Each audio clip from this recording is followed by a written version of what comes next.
Before we start, tell us in the comments where you're watching from and what time it is for you. If you like what you see, share it with your friends and family too. My name is James Mackenzie, though everyone just calls me Jim. This happened to me back in November 1977, and I still get chills thinking about it. I was working as a forest ranger in Mount Baker Snoqualmie National Forest, just like my father before me. It's a beautiful place most of the time. Tall trees that have been around longer than this country. Mountains that touch the clouds, and streams so clear you can count the pebbles at the bottom. I'd been living alone in my ranger cabin since '76, after my wife Sarah lost her battle with cancer. The forest became my whole world after that. The familiar trails and the sound of wind in the trees were more comforting than any words of sympathy. I knew every inch of my section of the forest, or at least I thought I did until that winter. It started on a Tuesday morning. The weather had turned bitter cold, much colder than usual for November. I was at my desk in the ranger station, going through reports of 3 missing teenagers. Tommy Reynolds, Michael Davidson, and Peter Collins had gone camping over the weekend and hadn't come back. Tommy was a track star at the local high school. Michael always had his camera with him, and Peter was an Eagle Scout who knew these woods almost as well as I did. They weren't the kind of kids to get lost easily. I was about to radio in to start organizing a search party when I heard a knock at the door. It was Joe Running Bear, one of the tribal elders I'd known for years. His weathered face looked grimmer than I'd ever seen it.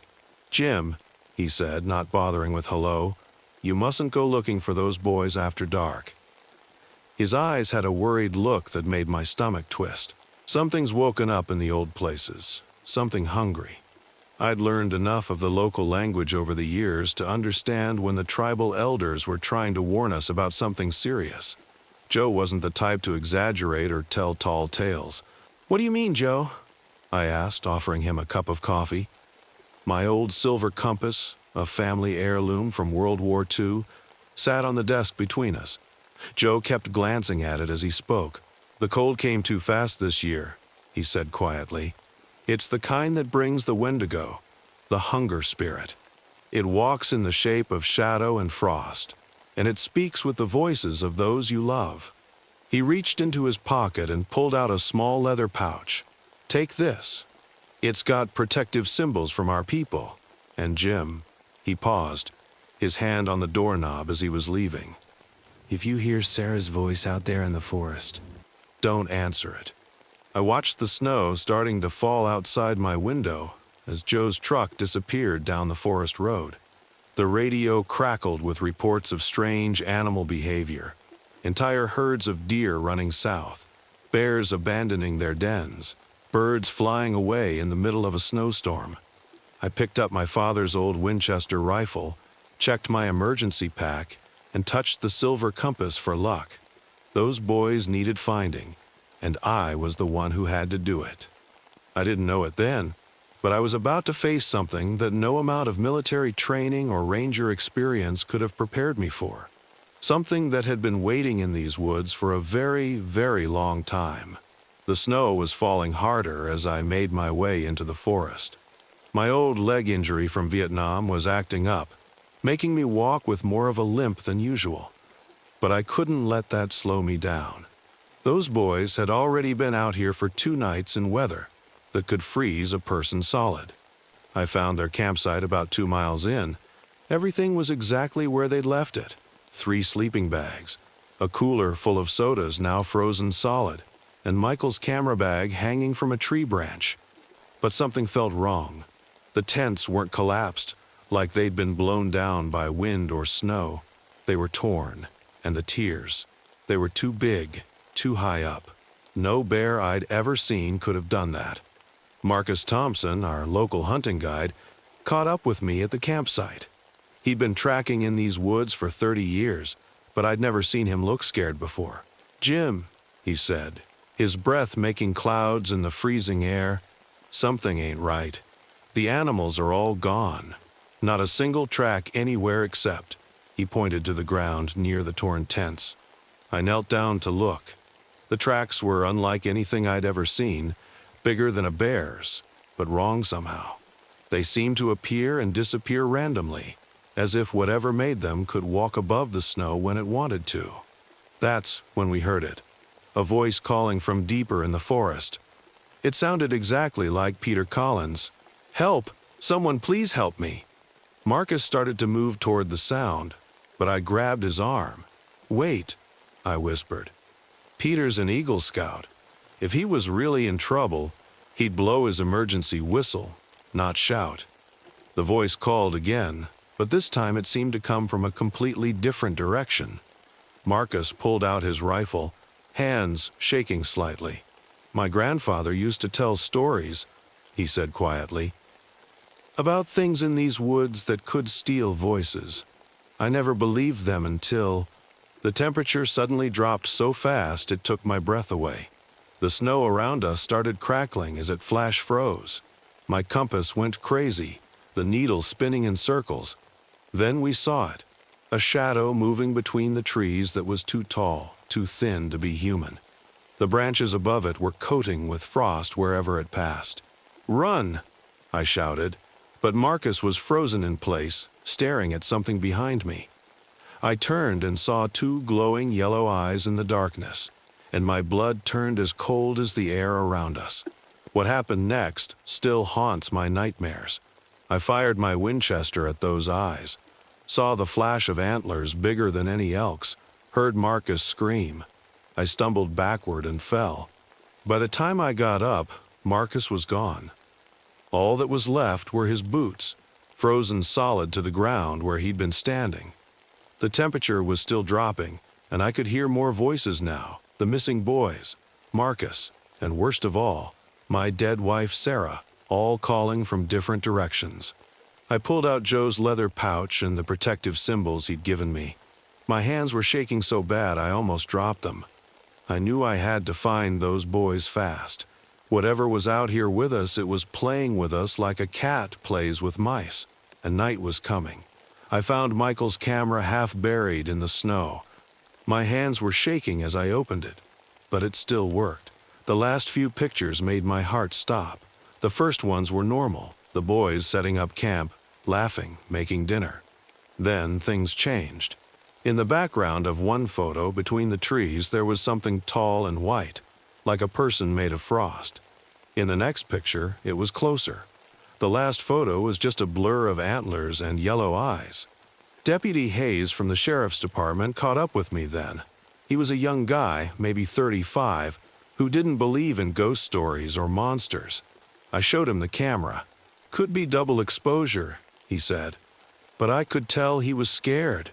Or maybe— A scream cut through the forest, making us both jump.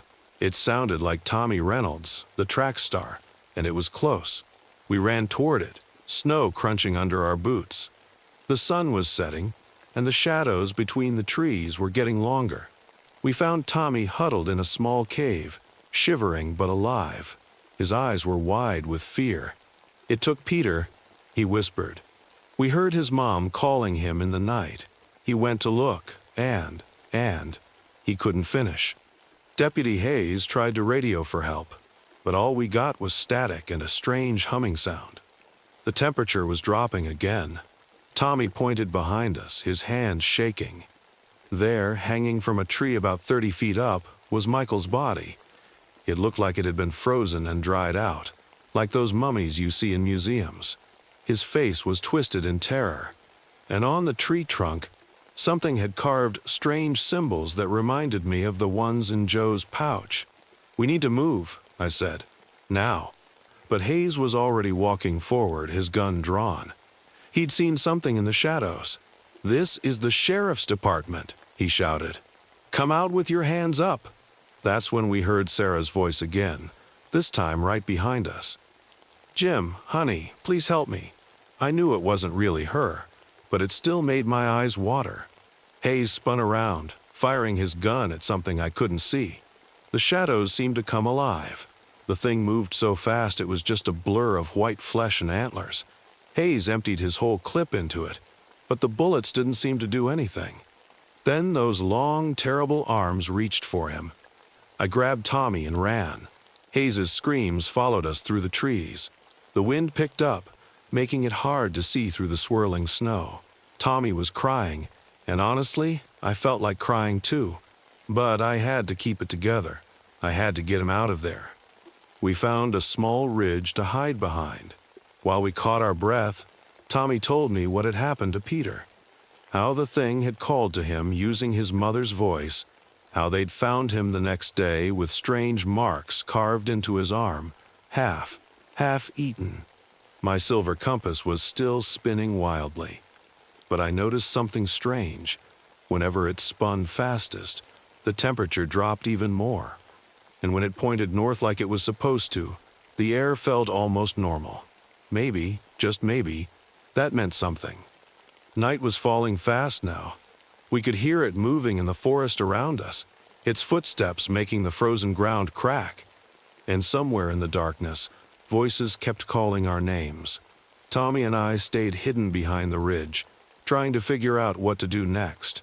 The wind was howling now, and the snow was so thick I could barely see 10 feet ahead. My old war injury was hurting worse than ever in the cold, but that was the least of our problems. My name is James Mackenzie, though everyone just calls me Jim. This happened to me back in November 1977, and I still get chills thinking about it. I was working as a forest ranger in Mount Baker Snoqualmie National Forest, just like my father before me. It's a beautiful place most of the time, tall trees that have been around longer than this country, mountains that touch the clouds, and streams so clear you can count the pebbles at the bottom. I'd been living alone in my ranger cabin since '76, after my wife Sarah lost her battle with cancer.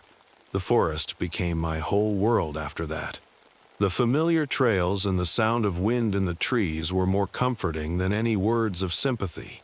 I knew every inch of my section of the forest, or at least I thought I did until that winter. It started on a Tuesday morning. The weather had turned bitter cold, much colder than usual for November. I was at my desk in the ranger station, going through reports of 3 missing teenagers. Tommy Reynolds, Michael Davidson, and Peter Collins had gone camping over the weekend and hadn't come back. Tommy was a track star at the local high school. Michael always had his camera with him, and Peter was an Eagle Scout who knew these woods almost as well as I did. They weren't the kind of kids to get lost easily. I was about to radio in to start organizing a search party when I heard a knock at the door. It was Joe Running Bear, one of the tribal elders I'd known for years. His weathered face looked grimmer than I'd ever seen it. "Jim," he said, not bothering with hello, "you mustn't go looking for those boys after dark." His eyes had a worried look that made my stomach twist. Something's woken up in the old places. Something hungry. I'd learned enough of the local language over the years to understand when the tribal elders were trying to warn us about something serious. Joe wasn't the type to exaggerate or tell tall tales. "What do you mean, Joe?" I asked, offering him a cup of coffee. My old silver compass, a family heirloom from World War II, sat on the desk between us. Joe kept glancing at it as he spoke. "The cold came too fast this year," he said quietly. "It's the kind that brings the Wendigo, the hunger spirit. It walks in the shape of shadow and frost, and it speaks with the voices of those you love." He reached into his pocket and pulled out a small leather pouch. "Take this. It's got protective symbols from our people. And Jim," he paused, his hand on the doorknob as he was leaving. "If you hear Sarah's voice out there in the forest, don't answer it." I watched the snow starting to fall outside my window as Joe's truck disappeared down the forest road. The radio crackled with reports of strange animal behavior, entire herds of deer running south, bears abandoning their dens, birds flying away in the middle of a snowstorm. I picked up my father's old Winchester rifle, checked my emergency pack, and touched the silver compass for luck. Those boys needed finding, and I was the one who had to do it. I didn't know it then, but I was about to face something that no amount of military training or ranger experience could have prepared me for. Something that had been waiting in these woods for a very, very long time.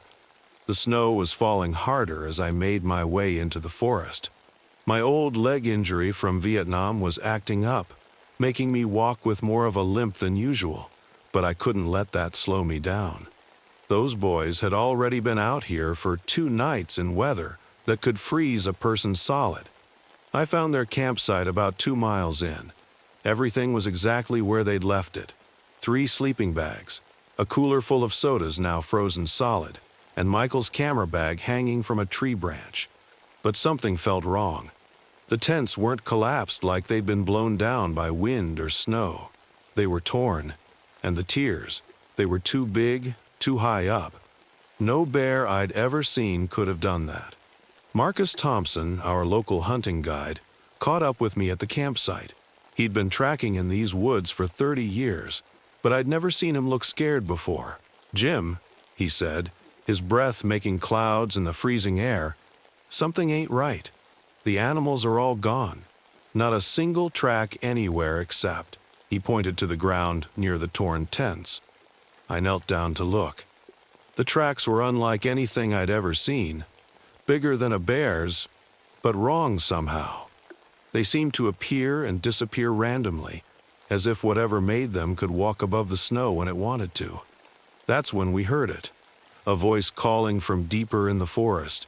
It sounded exactly like Peter Collins. "Help! Someone please help me!" Marcus started to move toward the sound, but I grabbed his arm. "Wait," I whispered. "Peter's an Eagle Scout. If he was really in trouble, he'd blow his emergency whistle, not shout." The voice called again, but this time it seemed to come from a completely different direction. Marcus pulled out his rifle, hands shaking slightly. "My grandfather used to tell stories," he said quietly, "about things in these woods that could steal voices. I never believed them until the temperature suddenly dropped so fast it took my breath away. The snow around us started crackling as it flash froze. My compass went crazy, the needle spinning in circles. Then we saw it, a shadow moving between the trees that was too tall, too thin to be human. The branches above it were coating with frost wherever it passed. "Run!" I shouted. But Marcus was frozen in place, staring at something behind me. I turned and saw 2 glowing yellow eyes in the darkness, and my blood turned as cold as the air around us. What happened next still haunts my nightmares. I fired my Winchester at those eyes, saw the flash of antlers bigger than any elk's, heard Marcus scream. I stumbled backward and fell. By the time I got up, Marcus was gone. All that was left were his boots, frozen solid to the ground where he'd been standing. The temperature was still dropping, and I could hear more voices now. The missing boys, Marcus, and worst of all, my dead wife Sarah, all calling from different directions. I pulled out Joe's leather pouch and the protective symbols he'd given me. My hands were shaking so bad I almost dropped them. I knew I had to find those boys fast. Whatever was out here with us, it was playing with us like a cat plays with mice. And night was coming. I found Michael's camera half buried in the snow. My hands were shaking as I opened it, but it still worked. The last few pictures made my heart stop. The first ones were normal. The boys setting up camp, laughing, making dinner. Then things changed. In the background of one photo, between the trees, there was something tall and white, like a person made of frost. In the next picture, it was closer. The last photo was just a blur of antlers and yellow eyes. Deputy Hayes from the Sheriff's Department caught up with me then. He was a young guy, maybe 35, who didn't believe in ghost stories or monsters. I showed him the camera. "Could be double exposure," he said. But I could tell he was scared. Or maybe a scream cut through the forest, making us both jump. It sounded like Tommy Reynolds, the track star, and it was close. We ran toward it, snow crunching under our boots. The sun was setting, and the shadows between the trees were getting longer. We found Tommy huddled in a small cave, shivering but alive. His eyes were wide with fear. "It took Peter," he whispered. "We heard his mom calling him in the night. He went to look, and he couldn't finish. Deputy Hayes tried to radio for help, but all we got was static and a strange humming sound. The temperature was dropping again. Tommy pointed behind us, his hands shaking. There, hanging from a tree about 30 feet up, was Michael's body. It looked like it had been frozen and dried out, like those mummies you see in museums. His face was twisted in terror, and on the tree trunk, something had carved strange symbols that reminded me of the ones in Joe's pouch. "We need to move," I said. "Now." But Hayes was already walking forward, his gun drawn. He'd seen something in the shadows. "This is the sheriff's department!" he shouted. "Come out with your hands up!" That's when we heard Sarah's voice again, this time right behind us. "Jim, honey, please help me." I knew it wasn't really her, but it still made my eyes water. Hayes spun around, firing his gun at something I couldn't see. The shadows seemed to come alive. The thing moved so fast it was just a blur of white flesh and antlers. Hayes emptied his whole clip into it, but the bullets didn't seem to do anything. Then those long, terrible arms reached for him. I grabbed Tommy and ran. Hayes's screams followed us through the trees. The wind picked up, making it hard to see through the swirling snow. Tommy was crying, and honestly, I felt like crying too. But I had to keep it together. I had to get him out of there. We found a small ridge to hide behind. While we caught our breath, Tommy told me what had happened to Peter, how the thing had called to him using his mother's voice, how they'd found him the next day with strange marks carved into his arm, half eaten. My silver compass was still spinning wildly, but I noticed something strange. Whenever it spun fastest, the temperature dropped even more. And when it pointed north like it was supposed to, the air felt almost normal. Maybe, just maybe, that meant something. Night was falling fast now. We could hear it moving in the forest around us, its footsteps making the frozen ground crack. And somewhere in the darkness, voices kept calling our names. Tommy and I stayed hidden behind the ridge, trying to figure out what to do next. The wind was howling now, and the snow was so thick I could barely see 10 feet ahead. My old war injury was hurting worse than ever in the cold, but that was the least of our problems. My name is Thomas Walker, and this happened to me back in 1977. I was a park ranger at Mammoth Cave National Park in Kentucky. But not just any ranger. I was the guy they called when people got lost in the caves.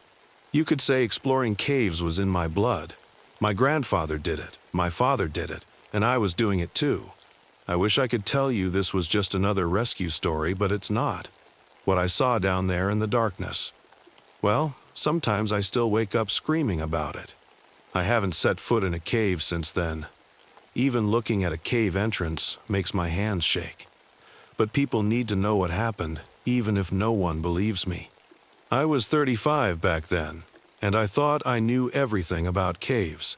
I'd mapped more than 100 new cave passages, places where no human had ever stepped before. The other rangers used to joke that I knew Mammoth Cave better than I knew my own house. Maybe they were right.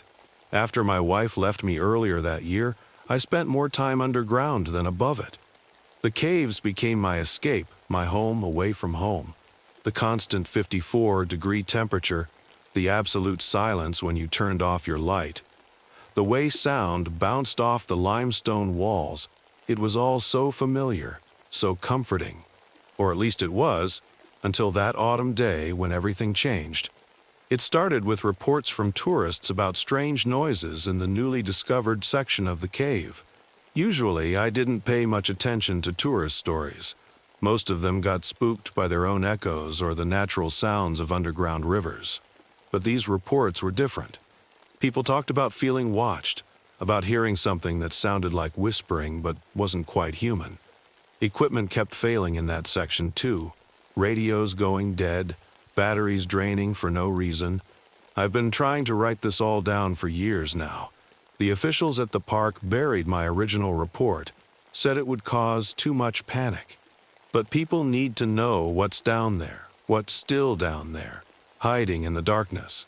Because even now, after all these years, I sometimes drive past the sealed cave entrance late at night. and I swear I can hear them moving around behind the concrete wall we put up. This is the story of how I lost my best friend, my career, and nearly my life in the depths of Mammoth Cave. This is the story of the Hollow Mountain Terror. It was a Tuesday morning when Park Director Stevens called me into his office. I remember because Tuesdays were usually my day for checking the safety equipment, and I was annoyed about having to change my routine. "Walker, we need to talk about Section K," he said, sliding a folder across his desk.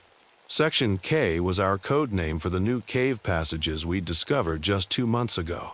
3 different tour groups reported unusual things last week. I opened the folder and felt my stomach tighten. Inside were photos of dead bats. Not just dead, they were torn apart, like something had been playing with them. In my 20 years of caving, I'd never seen anything like it. Bats sometimes died naturally in caves, but not like this. "That's not all," Stevens continued, his voice lower now. "Look at the next page." The next photos showed claw marks on the cave walls. Deep ones. They ran in sets of 4, and some were 8 feet up the wall. No animal I knew could make marks like that. "Could be vandals," I suggested, but I didn't believe it myself. These marks were too deep, too precise, and they appeared in places where tourists weren't allowed to go. That's what I thought too, until this morning. He pulled out one last photo. It showed one of our motion sensor cameras, the kind we use to track bat populations. The camera was crushed, like something had grabbed it and squeezed. The metal case was warped and twisted. "I want you to put together a small team," Stevens said. "Check out Section K. Find out what's going on down there. But keep it quiet. We don't need tourists panicking." I chose my team carefully. Mike Rodriguez, my best friend and fellow cave rescue specialist. Sarah Chen, our wildlife expert who knew more about cave creatures than anyone else in the park. And Dave Cooper, a geology student who'd been helping us map the new sections. We planned to enter Section K early the next morning. That night, I couldn't sleep. I kept thinking about those claw marks, about how they seemed to curve slightly, like whatever made them had been climbing the wall.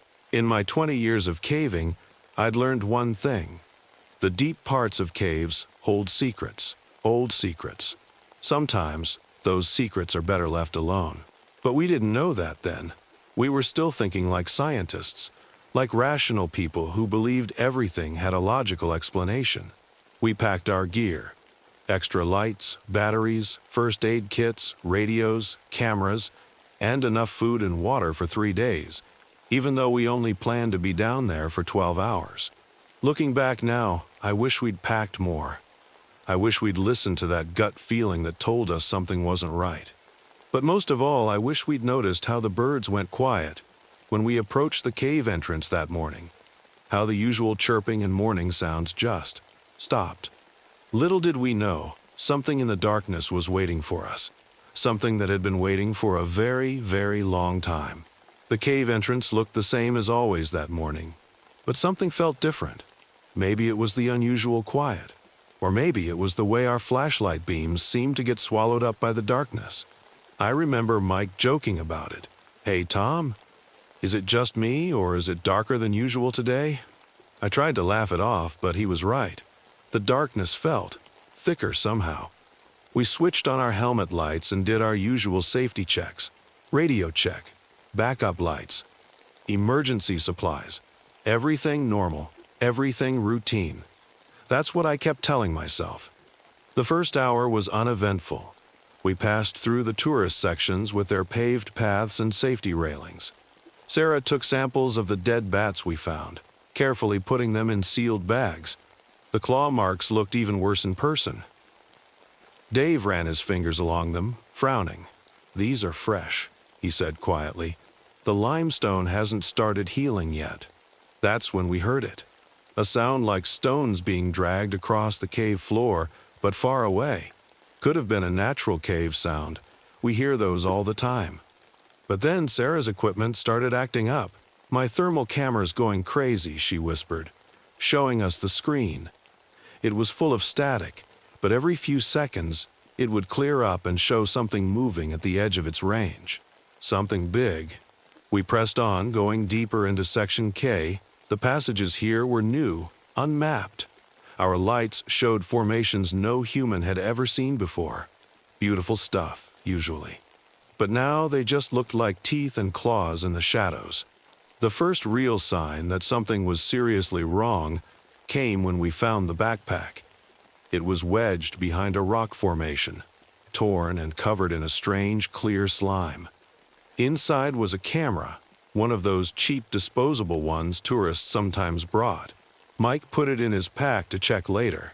That's when Dave's radio crackled to life. But instead of voices, we heard something that made my skin crawl. It sounded like clicking, but not regular clicking, more like communication, like something was talking in clicks and whistles.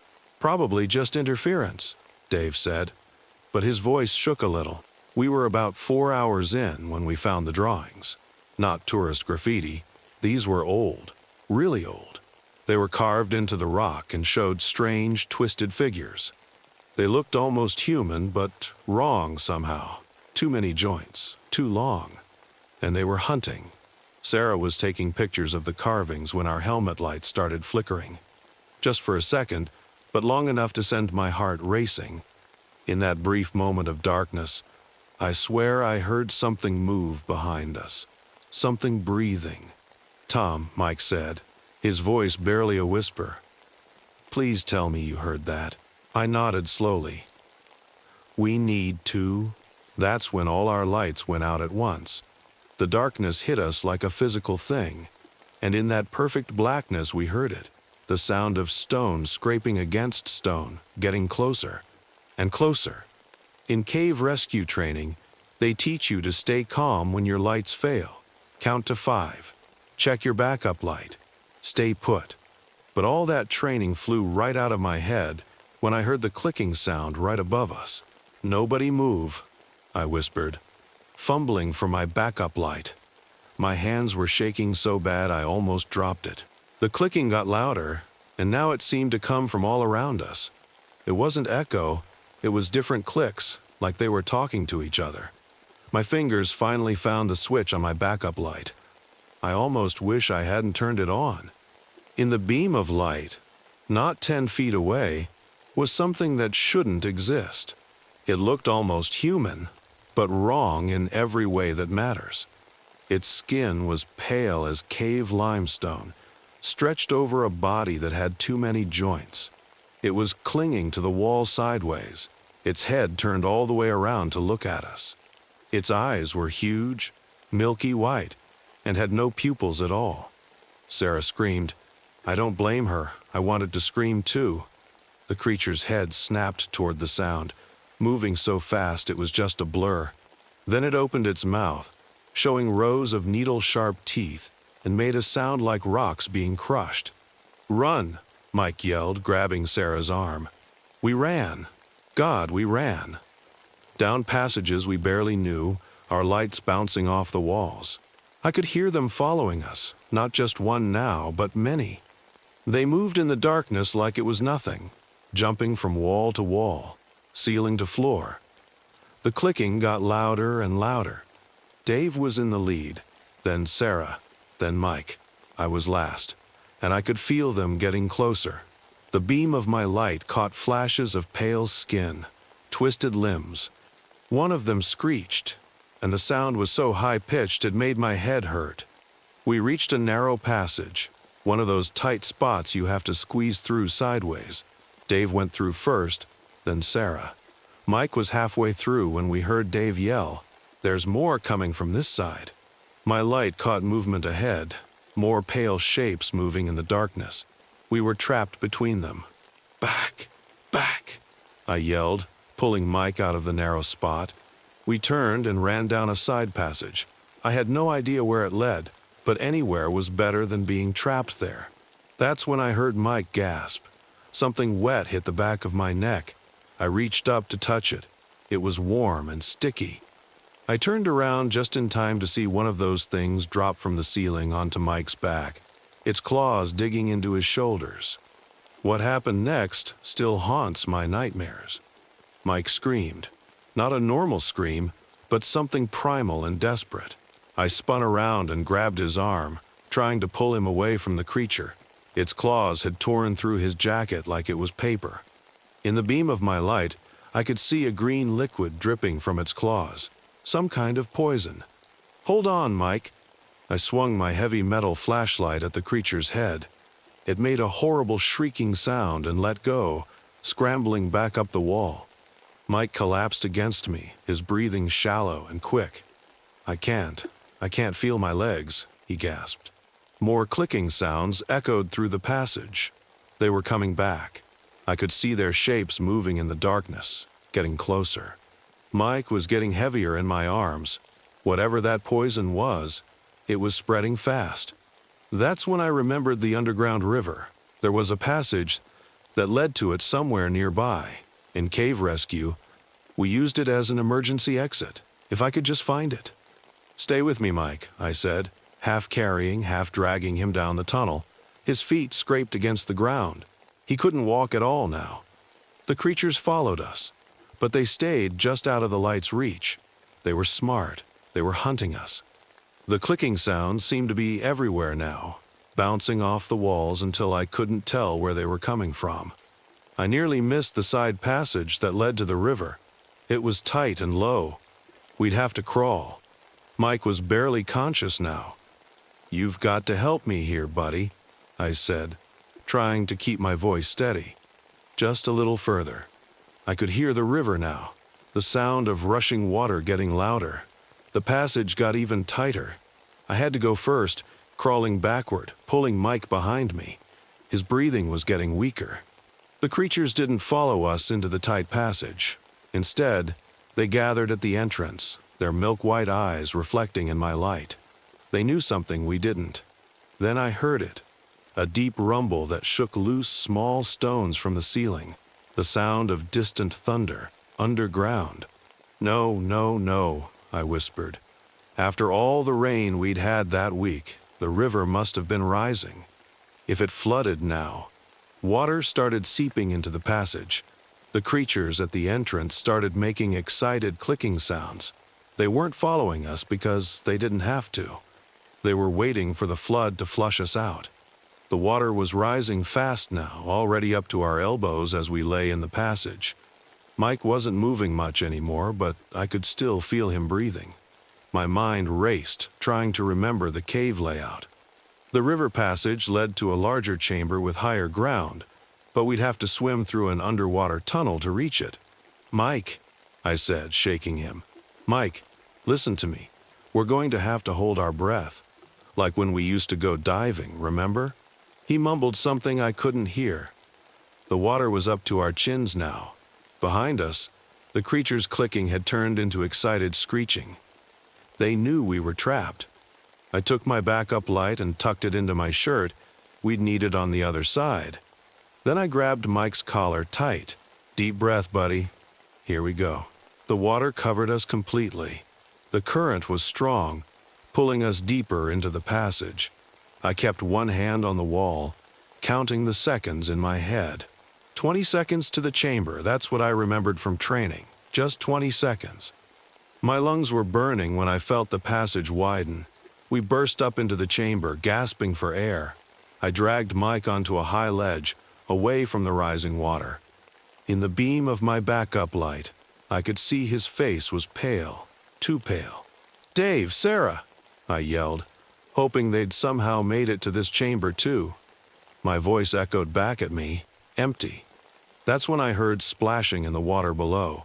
My light caught something pale moving under the surface. Then another, and another. The creatures were swimming through the passage after us. "No, no way," I whispered. Nothing could hold its breath that long. But they weren't holding their breath. I could see gills flexing on their necks as they surfaced. Mike suddenly grabbed my arm. His eyes were wide with fear. "Tom," he said, his voice barely a whisper. "Don't let them take me down there." "I won't," I promised, pulling out my hunting knife. It wasn't much against those creatures, but it was all we had. The first one lunged out of the water at us. I slashed at it, catching it across its pale chest. It shrieked and fell back, but two more were already climbing up the ledge. Their claws left deep scratches in the rock as they pulled themselves up. That's when Mike did something I'll never forget. Despite the poison making him weak, he pushed himself up. His hands were shaking, but his voice was steady. "Tom," he said, pulling something from his pocket. "The emergency flares we always carried. Remember how much they hated our lights?" Before I could stop him, Mike lit all 3 flares at once.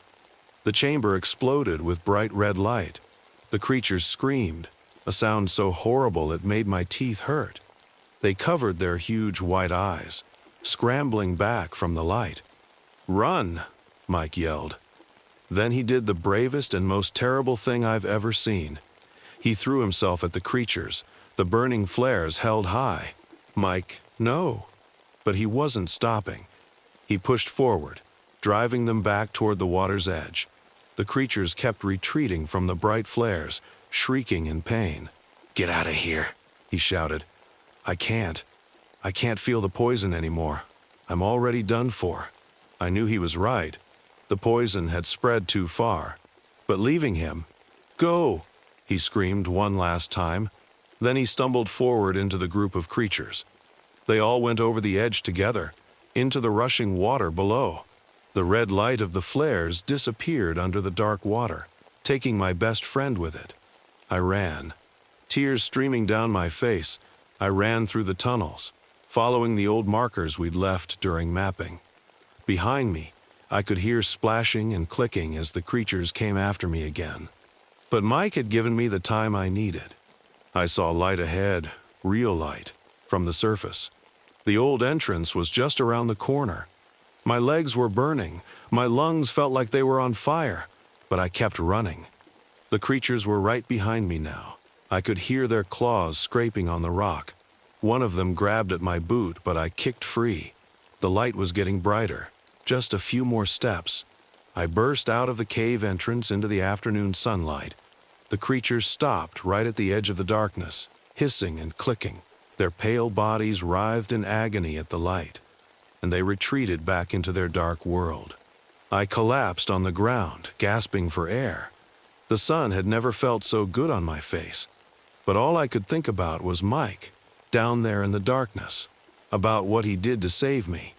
When the rescue team found Dave and Sarah 3 hours later, they were huddled in a high passage, terrorized but alive. The flood had forced them upward, away from the creatures' hunting grounds. They'd heard Mike's last stand too, said the echoes of those screams carried through the whole cave system. My name is James Morrison, but around these parts, folks just call me Old Man Winter.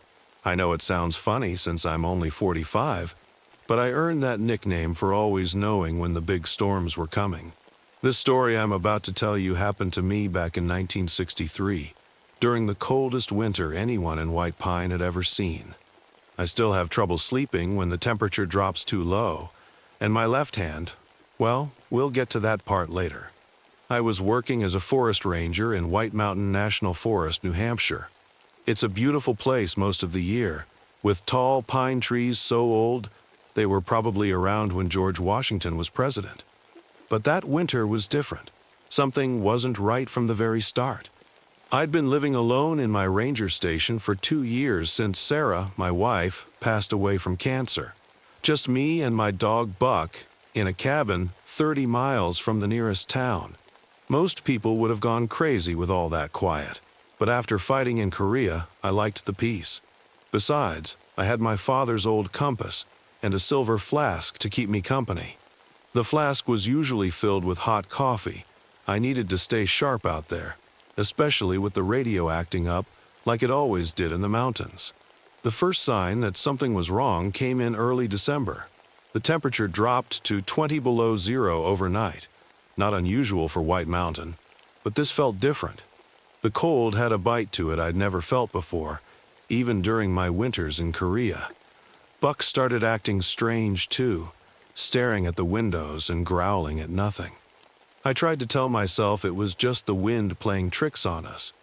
I remember sitting at my desk that night, looking at Sarah's picture and checking the weather reports.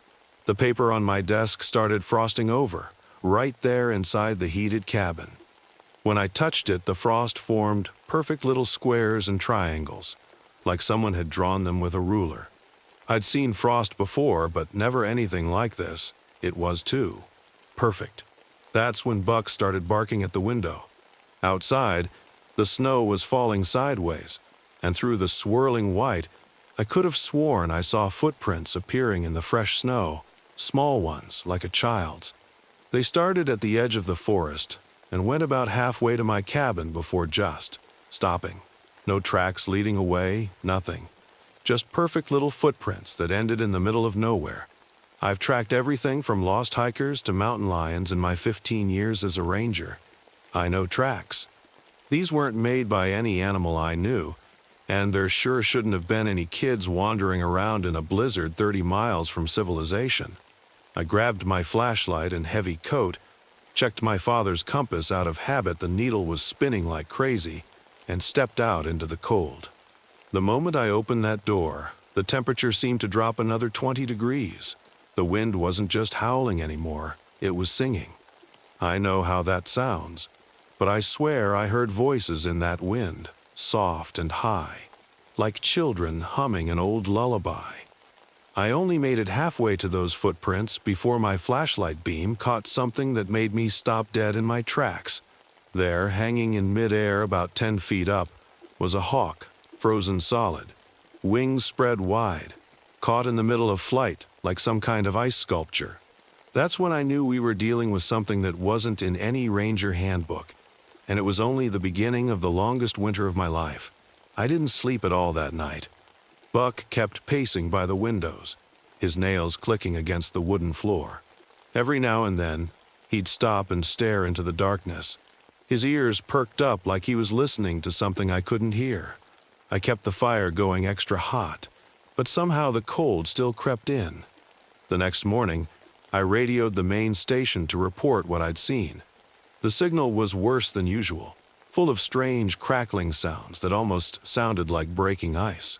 Tom, the dispatcher, could barely hear me through the static. When I told him about the frozen hawk, he suggested maybe it got caught in an updraft and froze. But we both knew that's not how nature works. Birds don't just freeze mid-flight on a normal winter day.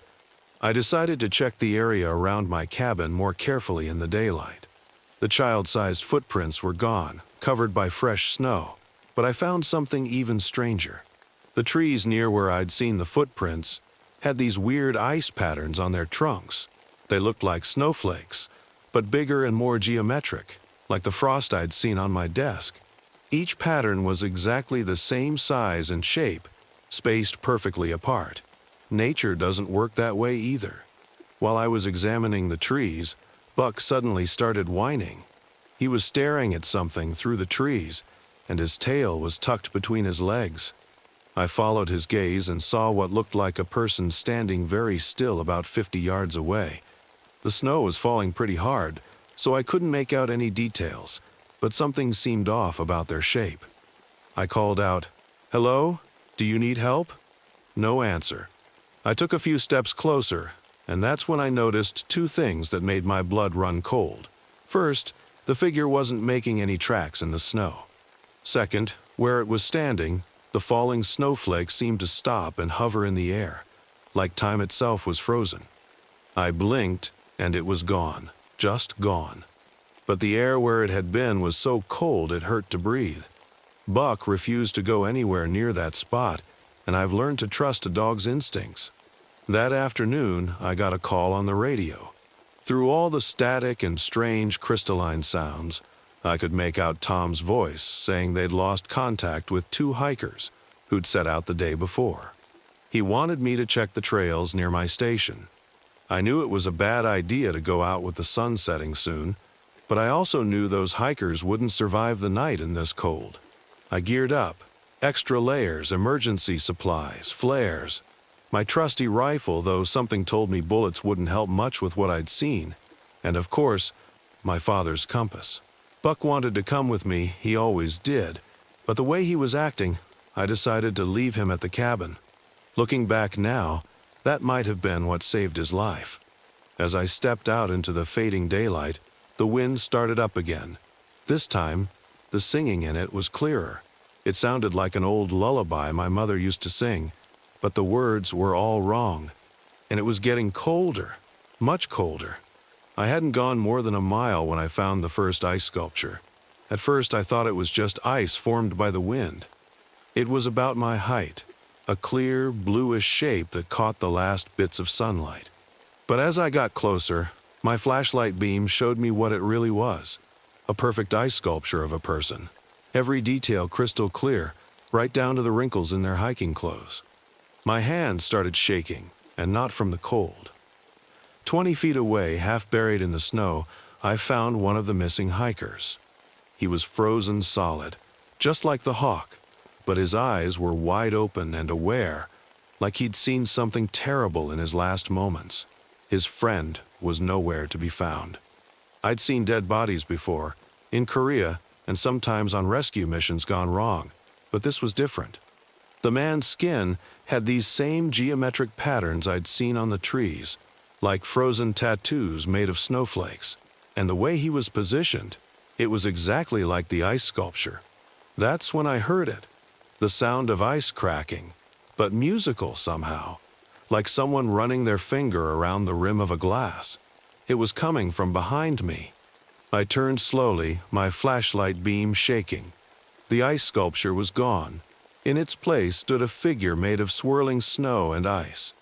It looked almost human, but too tall, too thin, and where its eyes should have been, there were just deep blue lights, like stars buried in ice.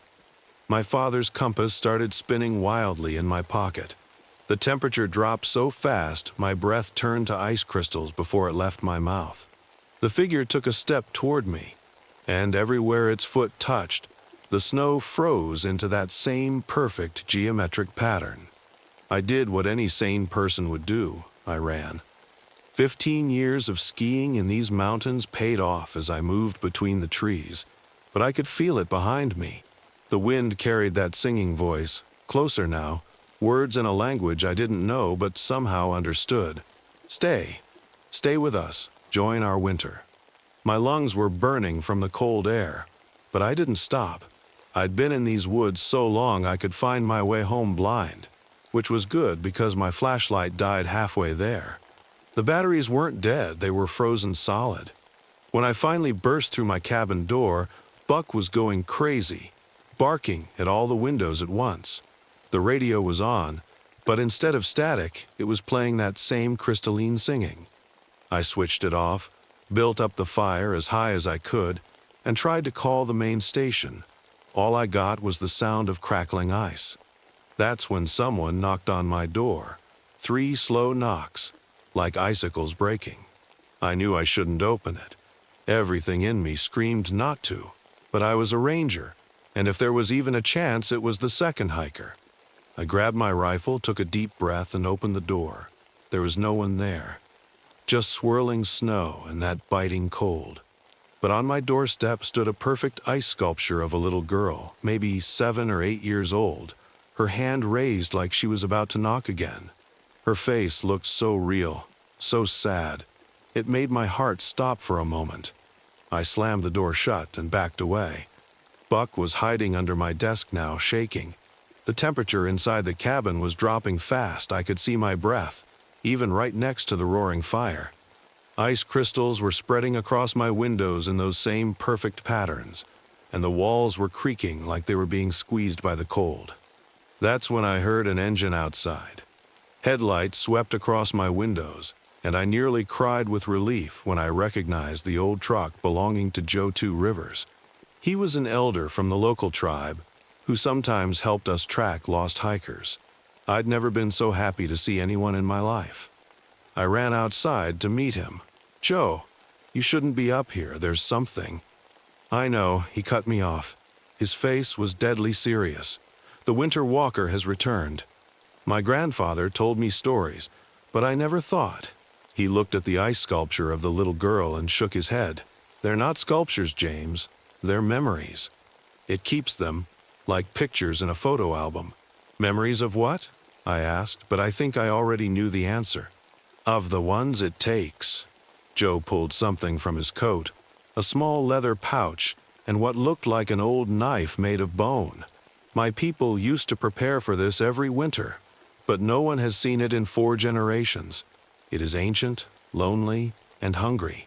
The wind was picking up again, and with it came that singing. Joe grabbed my arm. Listen carefully.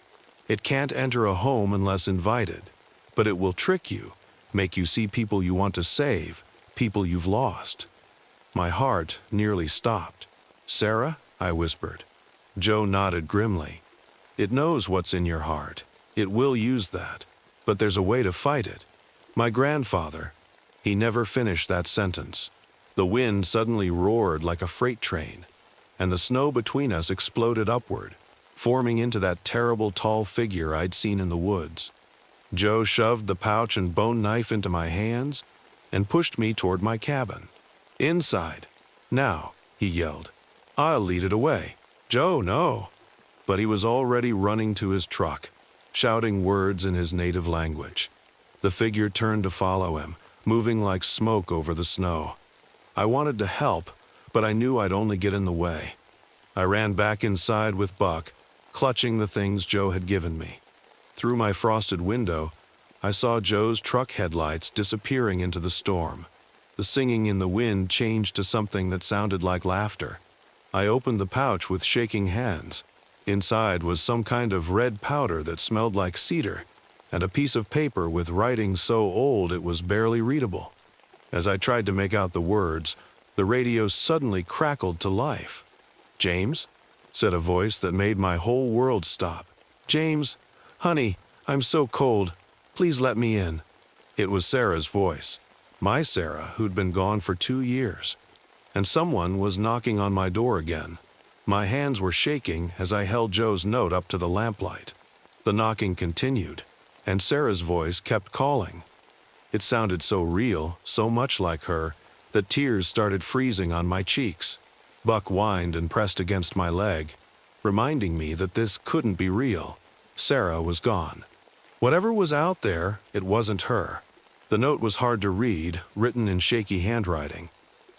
Follow the ice patterns. They lead to its lair. Red powder makes a circle. Creature can't cross. Bone knife dipped in salt water weakens it. Fire drives it back. Must destroy ice heart in cave. The radio crackled again.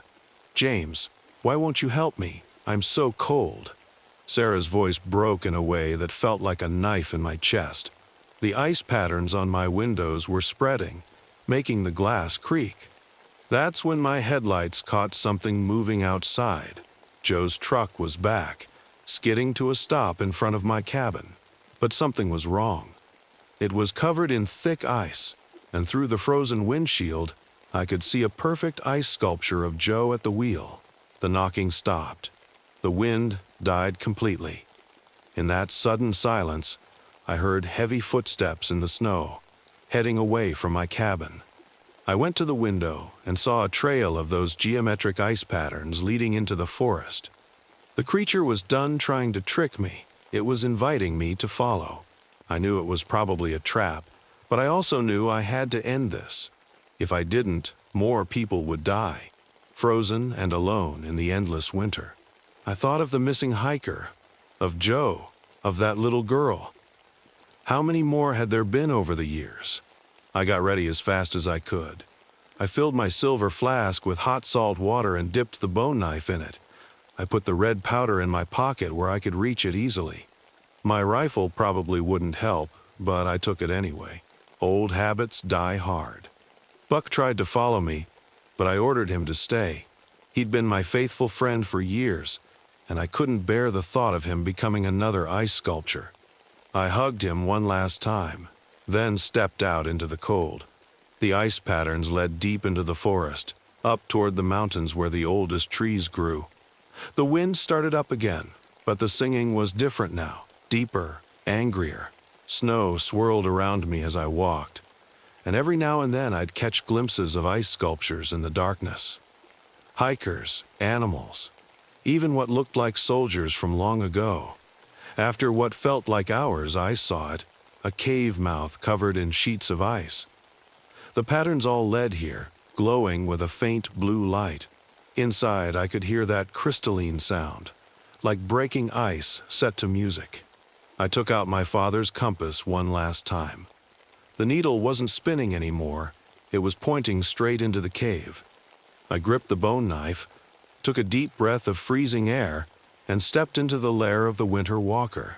The cave was like a giant freezer, with walls of pure ice that seemed to glow from within. As I walked deeper, I saw them, hundreds of ice sculptures, all perfectly preserved.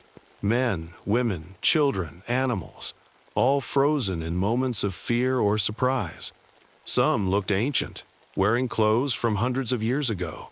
My flashlight beam bounced off them, creating dancing shadows that made it seem like they were moving. In the center of this frozen gallery stood something that made my breath catch.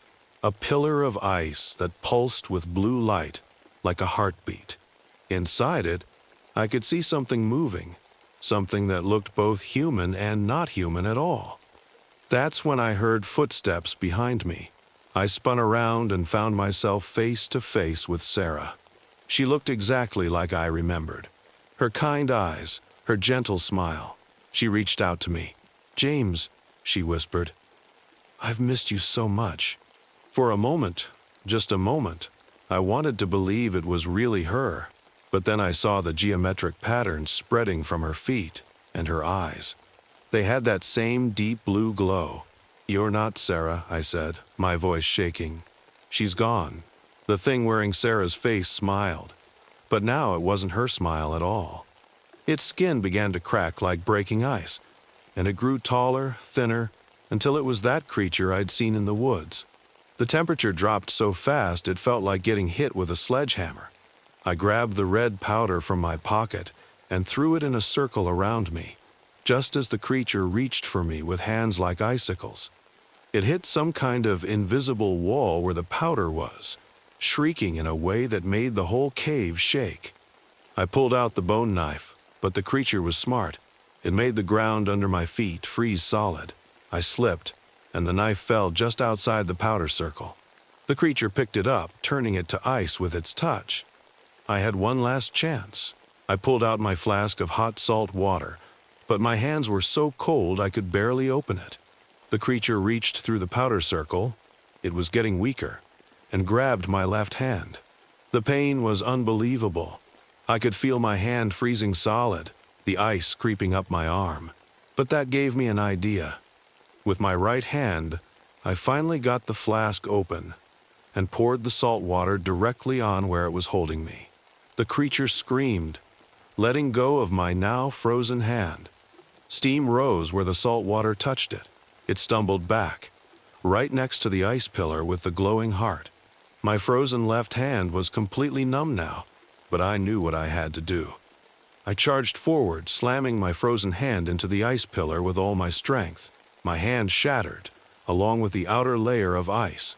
The creature howled, but I kept hitting the pillar with my broken hand, again and again. The cave started shaking. Ice sculptures were falling and breaking everywhere. Finally, the pillar cracked open. Inside was a heart made of the clearest ice I'd ever seen, with those same geometric patterns. I grabbed it with my good hand, feeling it burn with cold. The creature lunged at me, but I threw the heart down as hard as I could. It shattered into a million pieces, and the creature just stopped. For a moment, it looked almost human, almost sad. Then it burst into a cloud of snowflakes that fell gently to the cave floor. The shaking stopped. The blue glow faded. All around me, the ice sculptures began to melt, releasing their centuries-old prisoners to finally rest in peace. I made it back to my cabin somehow, though I don't remember much of the walk. The doctors couldn't save the fingers on my left hand. They were too badly frozen, but that's okay. The cold reminds me that it wasn't all just a bad dream. Joe's truck was found 3 days later, but no ice sculpture inside. Just Joe, frozen but still breathing. He recovered, though he won't talk about what happened that night. The Winter Walker never came back to White Pine, at least not while I was there. But every winter, when the temperature drops below zero and the wind starts to sing, I see those geometric ice patterns spreading across my window. And I know it's still out there somewhere, waiting, remembering, trying to find its way back to our world. Sometimes I catch myself wondering, did I really destroy it? Or does it just need time, like ice forming over a lake, to slowly rebuild itself, pattern by pattern, winter by winter? I guess I'll know for sure when I hear that knock on my door again. My name is Maria Rodriguez, and this happened to me back in 1985 when I was working as a park ranger in Redwood National Park. I was 40 then, and I thought I'd seen everything in my years as both an Army medic and a ranger. But nothing, not the battlefields, not the emergency rooms, nothing could have prepared me for what happened that foggy summer in California. I remember it all started about a week after we had a small earthquake. Nothing big, just enough to rattle the windows in my cabin. But something felt different in the forest after that. You see, I'd spent years studying the plants in these woods, learning their ways just like my Yurok grandmother had taught me. The redwoods here, they're ancient, some over 2,000 years old. They've seen more history than any human alive, and they know things, if you know how to listen. That morning, I was doing my usual patrol. The medicine pouch my grandmother gave me hanging at my hip like always. The fog was thick normal for these parts, but something about it felt heavy, almost like it was alive. I noticed the moss first. We get all kinds of moss in the redwoods, but this stuff was different. It was red, blood red, and it seemed to be spreading in weird patterns up the tree trunks. The animals were acting strange too. Usually, when I walk these trails, I see deer, squirrels, maybe even a bear if I'm lucky. But that day, every animal I saw looked spooked. A group of deer ran past me like they were running from a fire, but there wasn't any smoke. Even the birds were quiet. And in a forest this big, that's never a good sign. I stopped at one of the oldest trees in my patrol area, massive redwood I'd nicknamed Old Charlie. He was bleeding. That's the only way I can describe it. Red sap was oozing out of his bark, and it wasn't normal sap. It was too dark, too thick, and it smelled like copper and wet earth mixed together. I took out my notebook, the same one where I'd been documenting all the weird things happening in the forest lately, and started writing. The ground around Old Charlie had these strange dips in it, like something had been pulling the earth down from below. And there, right at the edge of one of these dips, I saw something that made my skin crawl. A cluster of insects moving together in a perfect spiral, like they were following an invisible path.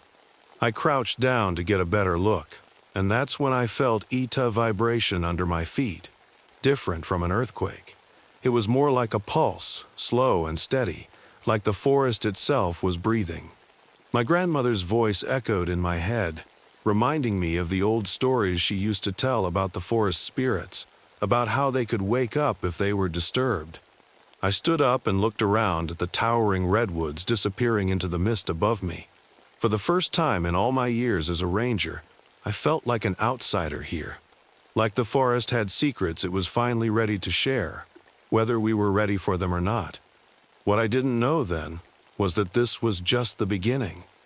The forest was changing, and those changes would force me to face things I never believed existed, challenge everything I thought I knew about nature, and ultimately test my connection to both my scientific training and my tribal heritage in ways I never could have imagined. But to understand what really happened in those woods, I need to tell you about the day everything started to go terribly wrong, the day the campers disappeared. It was 2 days after I found the red sap on Old Charlie. I was at my desk, filling out some paperwork, when my radio crackled. Tom, another ranger, was calling about some missing campers.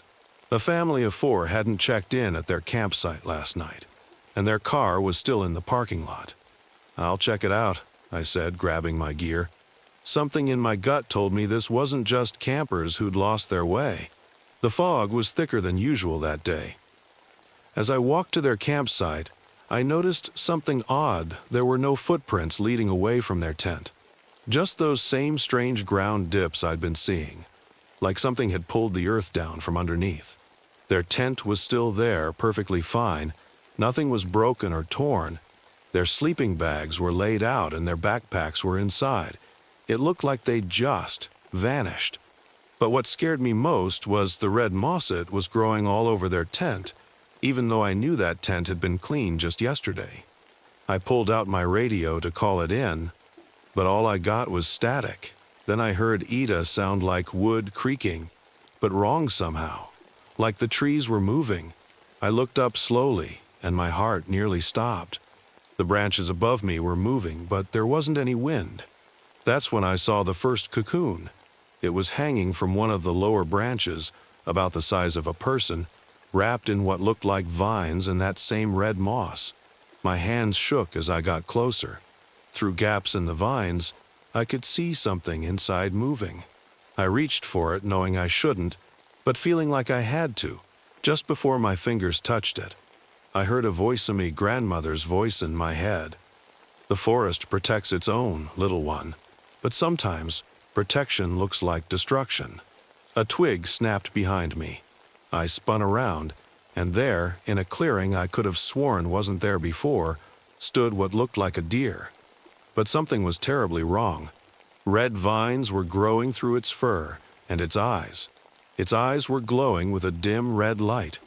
I backed away slowly, my hand reaching for the medicine pouch at my hip.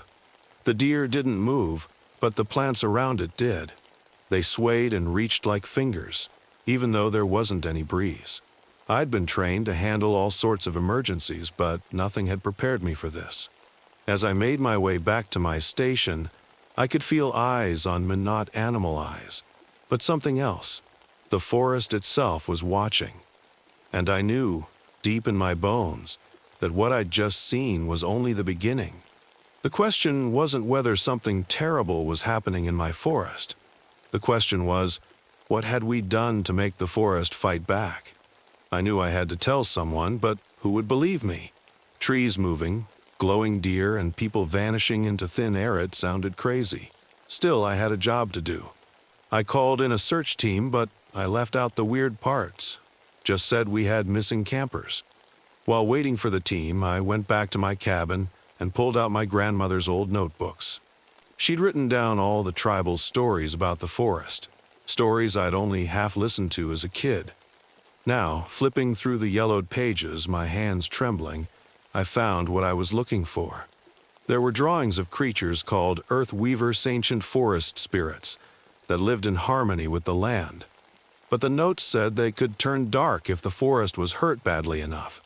One page showed sketches of plants moving like snakes and animals with glowing eyes, just like what I'd seen.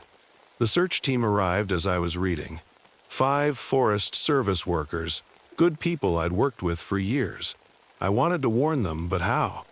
Instead, I just said, stay together. And if you see any unusual red moss, don't touch it. We split into 2 groups. I went with Tom and Sarah, heading toward where I'd seen the cocoon. But it was gone now, leaving only a trace of that red moss behind. As we searched, I noticed more disturbing thing patches of ground where nothing grew. Dead spots that formed perfect circles. And everywhere, that feeling of being watched. Then Sarah screamed. I ran toward her voice and found her staring at the ground. There was a hand sticking out of the earth, like someone had been pulled under. But it wasn't a normal hand, any more roots and vines were growing right through it. We need to call this in, Tom said, reaching for his radio. But when he turned it on, instead of static, we heard something elsey sound like whispers and creaking wood mixed together. That's when I saw the sporostony red dots floating in the air around us, glowing softly. Sarah started coughing. Tom swatted at the air. I pulled my bandana over my mouth, but I could see it was too late for them. Their eyes were already starting to change, taking on that same red glow I'd seen in the deer. Run, I yelled, but they didn't. They just stood there, swaying like trees in the wind.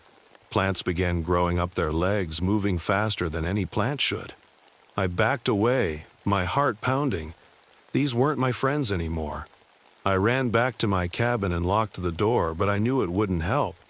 Outside, I could hear the forest moving. The earthweavers were awake, and they were using everything the trees, the animals, even people to take back their land. As night fell, I sat there with my grandmother's notebooks, reading frantically by flashlight. There had to be a way to stop this. The old stories said the earth weavers could be calmed by special rituals, but those rituals had been lost years ago. Then I remembered something else my grandmother had told me. The forest remembers. In times of need, go to the sacred places. The answers are there, in the earth itself. I knew where I had to go, the old tribal burial grounds, but getting there meant crossing through 2 miles of forest that was now very much alive and very, very angry. I waited until dawn before leaving my cabin. In my backpack, I had my grandmother's notebooks, my medicine pouch, some water, and matches. Something told me I might need fire as a last resort. The forest looked different in the early morning light. The fog had turned a pale red color, and the air smelled like wet dirt and metal. Every few steps, I had to stop and check the ground for those strange dips that could swallow a person whole.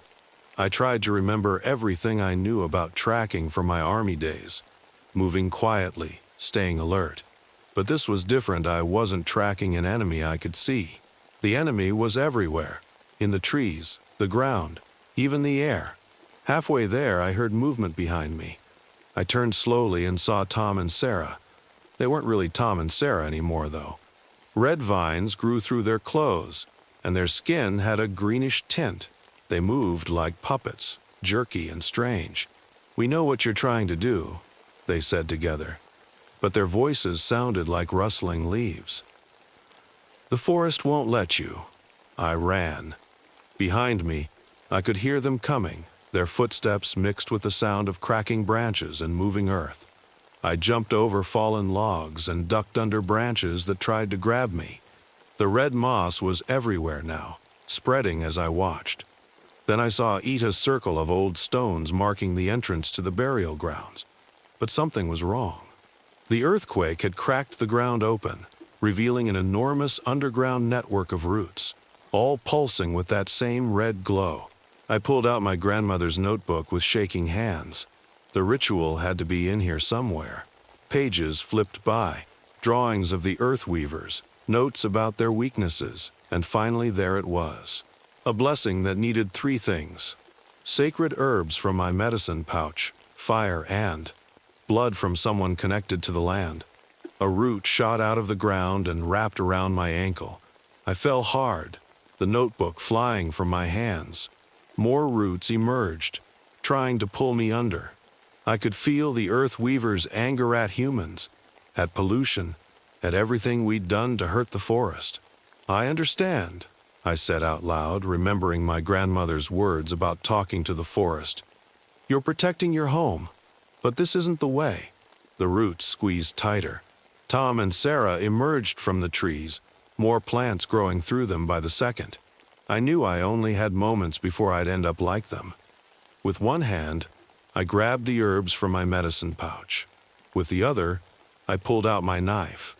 What I was about to do went against every scientific thing I'd learned as a ranger. But sometimes, my grandmother used to say, science isn't enough. Sometimes you need the old ways. I looked up at the ancient redwoods towering above me, their branches weaving together to block out the sky. This was my forest too, and I was about to either save it or become part of it forever. With the roots still wrapped around my legs, I cut my palm with the knife. Blood dripped onto the ground, and for a moment, nothing happened. Then I felt Ita connection, like the forest was listening. "I am Maria Rodriguez," I said, my voice shaking but strong. "My grandmother's grandmother walked these woods. Their bones rest here. I am of this land." I sprinkled the sacred herbs from my pouch in a circle around me. The infected trees, the ones with the red moss, started to sway and creak. Tom and Sarah stopped moving, frozen in place. My hand was still bleeding when I pulled out the matches. This was the hardest part. To save the forest, I'd have to burn part of it. The oldest stories said fire cleanses, but it hurt to even think about burning these ancient trees. "I'm sorry," I whispered, striking the match. I touched it to the herbs, and they caught fire instantly. But this wasn't normal fire, it burned blue-green, spreading in a perfect circle around me. The roots holding me started to pull back. Above me, the red moss began to shrivel and fall from the trees. Tom and Sarah collapsed to the ground as the vines released them, but I wasn't done yet. I began to sing the blessing from my grandmother's notebook. The words were old, in a language I barely knew, but they felt right. As I sang, the ground started to shake, not like an earthquake, but like something was moving deep below. From the crack in the burial ground, a shape rose up. It looked like a tree, but moved like water, glowing with that same red light. This was an earth weaver in its true form, beautiful and terrifying all at once. It reached for me with branches that looked like hands, but instead of attacking, it touched my bleeding palm. Instantly, I understood it was showing me images, memories. I saw the forest as it used to be, pure and clean. Then I saw the pollution seeping into the ground, the damage we'd done over years. The earth weavers hadn't turned bad on their own, we had poisoned their home. "We'll do better," I promised. "Let me help. Let me protect this place, like my ancestors did." The earth weaver pulled back. Slowly, the red glow began to fade from the forest. The blue-green fire died down, leaving a perfect circle of clean earth. Tom and Sarah started to stir, looking confused but normal again. Over the next few days, the forest began to heal. The red moss disappeared, and the missing campers were found, dazed but alive. The Forest Service blamed it all on a new kind of fungus, and I didn't argue. Some truths are better left in the shadows. Now, years later, I still patrol these woods. The earth weavers are still here, I can feel them watching. But they're peaceful again, as long as we respect the forest. Sometimes, on quiet mornings, I visit the burial grounds and leave offerings like my grandmother taught me. "The forest remembers," she always said, and now I know just how right she was. Every time I pass old Charlie, I touch his bark and whisper a quiet thank you. Because the real truth is, the forest didn't just need saving, it needed understanding. Some nights, when the fog rolls in thick and red, I wonder if the earth weavers might wake up again. But now I know what to do. Sometimes the old ways and the new ways need to work together. That's what being a ranger means to me, now being a bridge between two worlds. And if you're ever hiking in these woods and see a strange red moss growing on the trees, well, just remember to treat the forest with respect, because now you know it's more alive than you think. My name is Bill Henderson, and this happened to me back in the summer of 1989, when I was working as a ranger at Thunder Basin National Grassland in Wyoming. I guess I should mention that I wasn't always a ranger. I spent 15 years working in the coal mines underneath these prairies before switching careers. Some folks say I know these underground tunnels better than I know the streets in my own hometown. I was 50 years old then, with gray starting to show in my beard, but I could still hike across the grasslands from sunrise to sunset without getting tired. The local folks knew me as the guy who could predict storms better than any weather app, and I had a pretty good collection of Native American artifacts I'd found while walking my usual routes. But there's something else you should know about me, something that still keeps me up at night sometimes. 10 years before all this happened, I lost my younger brother Tommy in a mine collapse. We were working the same shift that day, but in different sections. I still remember the rumble, like distant thunder underground, and then the alarms going off. By the time we got to his section, it was too late. That's partly why I became a ranger. I wanted to stay close to this land, but I needed to work under the open sky for a while. Now, Thunder Basin might sound boring to some people. It's mostly wide open prairie as far as you can see, with patches of sagebrush scattered around like nature's garden. But underneath, that's where things get interesting. There are coal mines running for miles down there, some still working, others abandoned years ago. The Native Americans who lived here first left their mark too, There are burial mounds that rise up from the flat ground like sleeping giants. That summer started out normal enough. I did my usual rounds, checking on wildlife, helping lost hikers, and keeping an eye on the old mining sites. But then things started getting weird, really weird. It began with the compasses. I've always carried two, one digital, one old-school magnetic, force of habit from my mining days. One morning in early June, I was marking down some new prairie dog colonies on my map when I noticed both compasses were spinning like crazy. At first, I thought maybe I was standing near some old mining equipment, but there wasn't any metal around for miles. Then came the sinkholes. Now, sinkholes aren't exactly rare around old mining areas, but these were different. They would appear overnight, perfectly round, like someone had used a giant cookie cutter on the prairie. And the weird thing was, when you dropped a rock in them, sometimes you wouldn't hear it hit bottom. But what really got my attention were the lights. I started seeing them while doing my night patrols, strange flickering lights dancing across the prairie, but not like any fireflies or car headlights I'd ever seen. They moved with purpose, almost like they were searching for something. The locals started calling me more often, reporting missing cattle. Not just one or two animals, but whole groups vanishing without a trace. No tracks, no blood, no signs of predators. Just gone, like they'd been beamed up into space. I knew something wasn't right. After 30 years of working on and under this land, you develop a kind of sixth sense about these things. The prairie was trying to tell us something, and I had a feeling I wasn't going to like the message. One evening, just as the sun was setting, I was checking out another one of those strange sinkholes near the old Miller's Creek mine. The air felt different that day, heavy and electric, like just before a big storm, but there wasn't a cloud in the sky.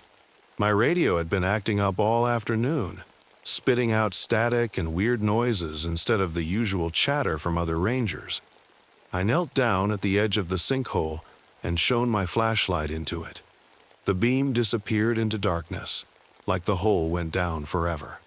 Then I felt it, a vibration under my feet, so faint at first I thought I was imagining it, but it got stronger, making the pebbles around my boots dance like popcorn in a pan. That's when I heard it, a low humming sound coming from deep underground. Not like the usual mining sounds I knew so well. This was different, almost like something was moving down there. The humming got louder, and my flashlight started flickering on and off. I've been around enough cave-ins to know when the ground isn't stable. I backed away from the edge, but not fast enough. The earth under my right foot suddenly gave way, and I scrambled backward just as a chunk of prairie the size of my truck collapsed into the hole. My heart was pounding as I lay there in the grass, catching my breath. In all my years underground, I'd never seen anything like this. The hole wasn't just falling in, it was like something had pulled it down from below. That night I couldn't sleep. I kept thinking about Tommy, about how the ground had swallowed him too. But this felt different. The mine collapse that took my brother was just bad luck and poor planning. These sinkholes, they felt planned, deliberate. The next morning I called my old mining buddy, Jim Parker.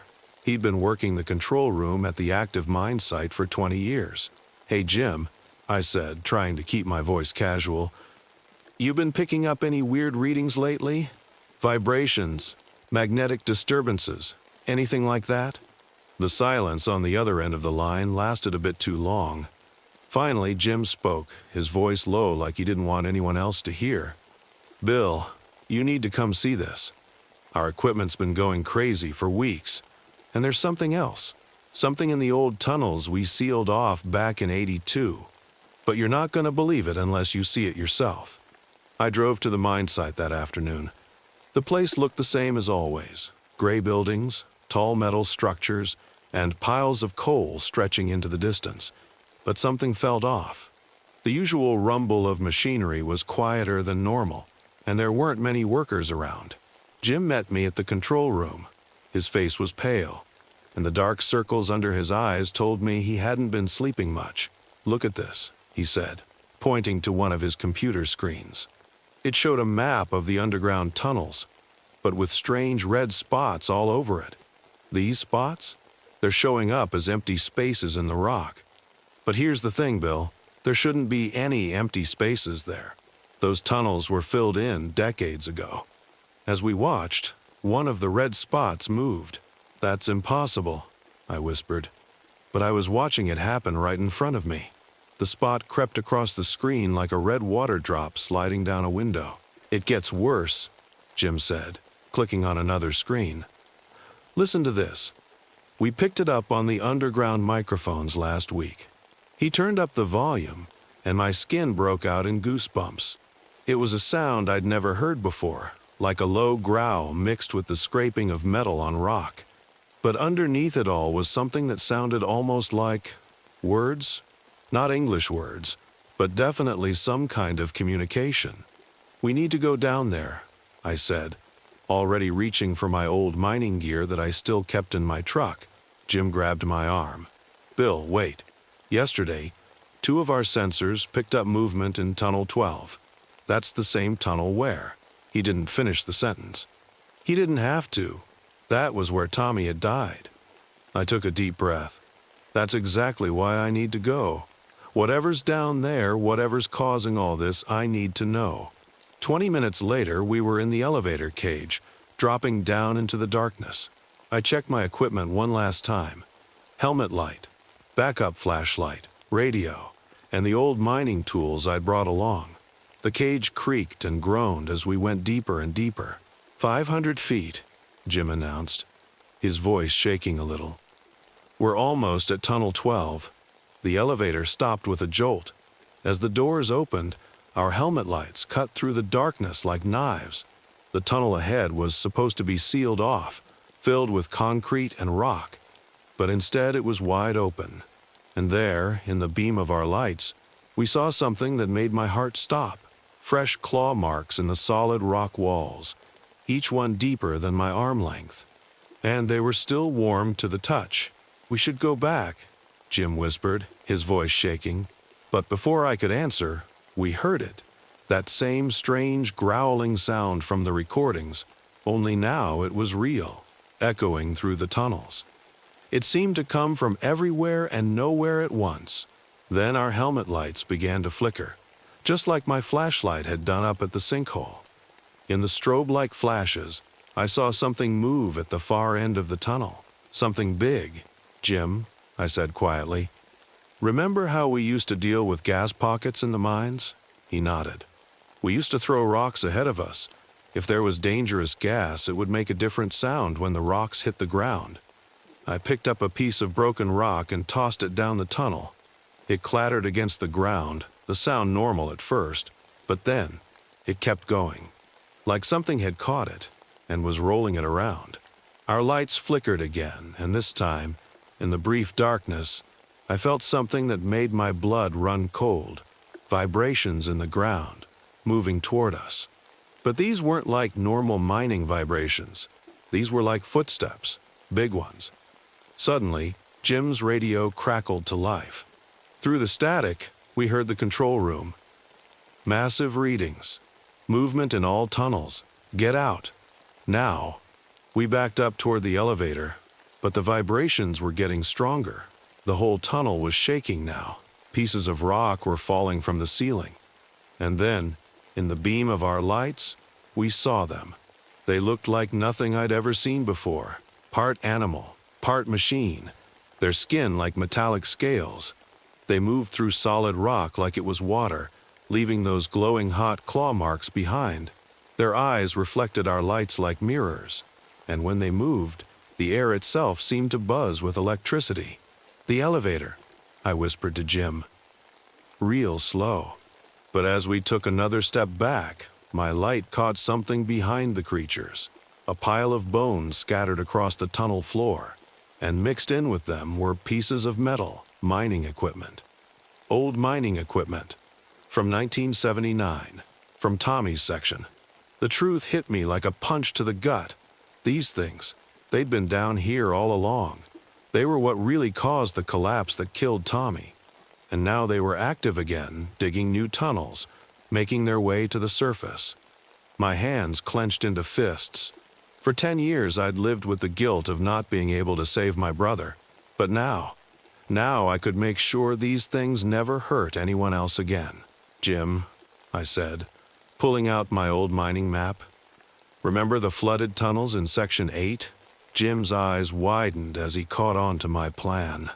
Section 8 was an abandoned part of the mine that had flooded years ago. The mining company had sealed it off, leaving thousands of gallons of water trapped behind thick concrete walls. "If we can break through those walls," Jim started. "We can flood this whole level," I finished. "But we need to get to the control room, and fast." Just then, one of the creatures slammed into the tunnel wall, making the whole passage shake. Rocks tumbled down around us as we ran back to the elevator. The creatures followed, moving through the walls like swimmers through water, their metallic claws leaving trails of hot, glowing rock behind them. We hit the elevator button and the doors creaked shut just as one of them reached for us. Its claw scraped against the metal door, leaving deep gouges in the steel. "Control room," Jim shouted into his radio as we rode up. "Start the evacuation. Get everyone out. Now." When we reached the surface, the whole place was in chaos. Alarms were blaring, and miners were running toward the exits. The ground was shaking so hard it felt like an earthquake. The nuclear waste site, I suddenly remembered. It's right next to Section 8. If these things tunnel into it. Jim was already running toward the control panel. We need to flood those tunnels now before they reach it. I looked at the facility's main computer screen. Red dots were everywhere now, moving faster and faster through the rock. They were spreading out, getting closer to the waste storage area. We had minutes, maybe less. "Ready?" Jim asked, his hand on the main control lever. I thought about Tommy one last time. "Do it." Jim pulled the lever. Deep underground, we heard a mighty crack as the concrete walls of Section 8 finally gave way. The whole building shook as millions of gallons of water rushed through the tunnels. On the computer screen, we watched as the red dots scattered, trying to escape the flood. But the water was too fast, too powerful. One by one, the dots started disappearing. Then something strange happened. The creature started making that sound again, but this time it wasn't a growl. It sounded almost like screaming. The sound traveled up through the ground, through the walls, making every window in the building rattle. And then, just like that, it was over. The red dots were gone. The ground stopped shaking. The screaming faded away to nothing. We sat there in silence for a long time, just staring at the empty computer screen. Finally, Jim spoke. "Think they're really gone?" I looked at the monitor one last time, for now at least. The next few days were crazy. Government people showed up in black suits and fancy cars. They asked us lots of questions and made us sign papers promising not to talk about what happened. They said they were declaring the area geologically unstable, their fancy way of saying they were closing it down. I handed in my ranger badge a week later. Don't get me wrong, I loved that job.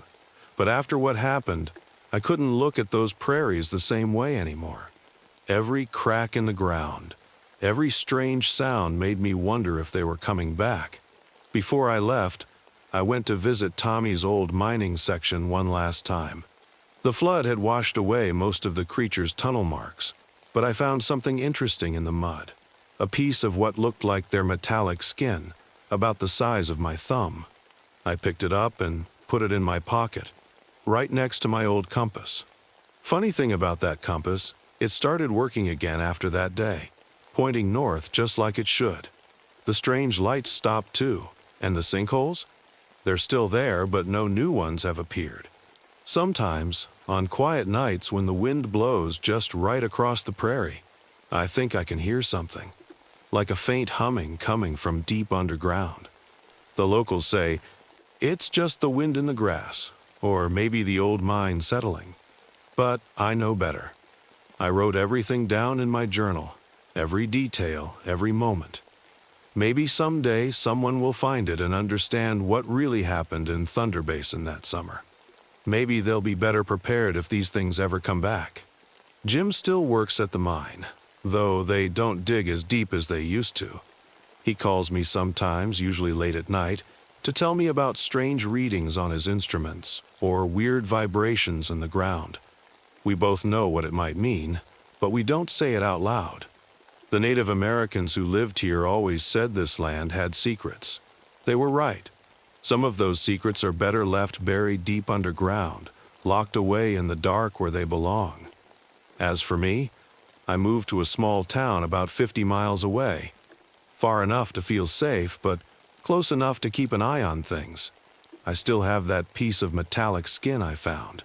Sometimes I take it out and look at it, just to remind myself that it all really happened.